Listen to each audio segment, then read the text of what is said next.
Ah, damn it. I love holiday season so much, and this is because some of the best games release at this time.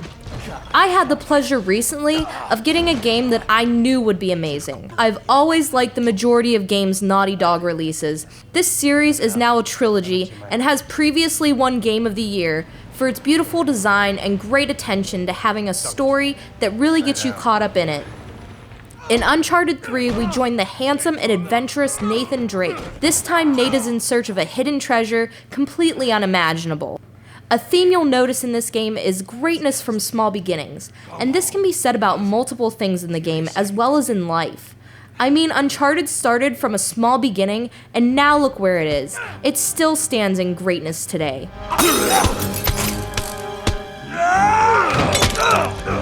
Drake still packs a punch, and the fight sequences are very exciting. Also, it seems very simple to get into, because right when you start the game, there's tutorials that pause your screen to demonstrate how to fight. Drake is able to punch and counter attacks. He also has the ability to get out of a hold or sticky situation by repeatedly pressing a particular button. This fist-to-fist fighting is again the easy part. Attackers get a little more intense and stress-filled when guns are involved though. For example, when Drake is being shot at or there are men with guns around, you can easily take cover. And from your cover, you may shoot. It's important to remain in the shelter or wall or whatever it is that you have, because some guys have laser targets that can easily get you if you're in sight.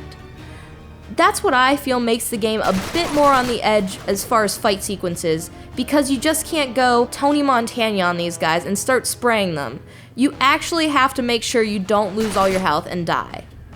Now, shooting simply uses triggers, and there are a variety of guns that you can use and pick up throughout play, as well as the ability to chuck grenades. And you also have the ability to throw a grenade back if it's tossed at you. The gameplay doesn't stop at fights though.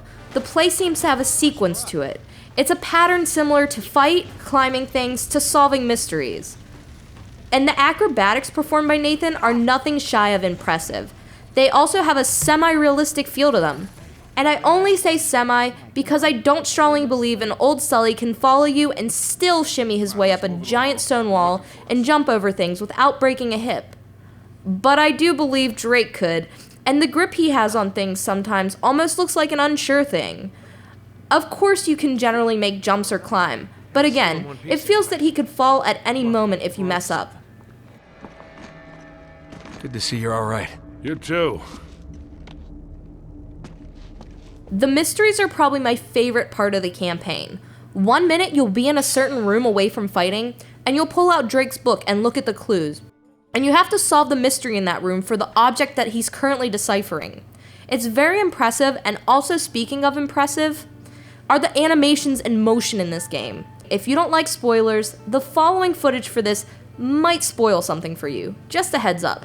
Now, as far as the animation goes, my favorite so far has to be the movement of the characters. These humans really move like real humans. When getting too close to a wall, they'll push their arms off of it.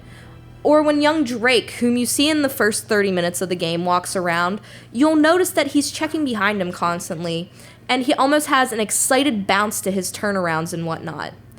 Also, the look in the characters' eyes in the cutscenes is impeccable for capture. You can tell the animators for this game really know what they're doing.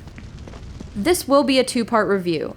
There's so much to cover as far as the campaign, and with that taking up the majority of this, it's only obvious part 2 will be about the other modes I didn't discuss here. Until then, I just wanted to state one more thing. F*** spiders. Seriously, one last thing the story invokes as far as fear in you is that of arachnophobia.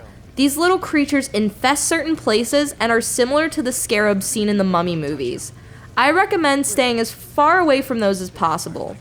But don't stay far away from this game. It's a real winner, just like its predecessor. That was a nice lift back there. You're pretty good. I don't know what you're talking about, old man. Hey, don't call me that.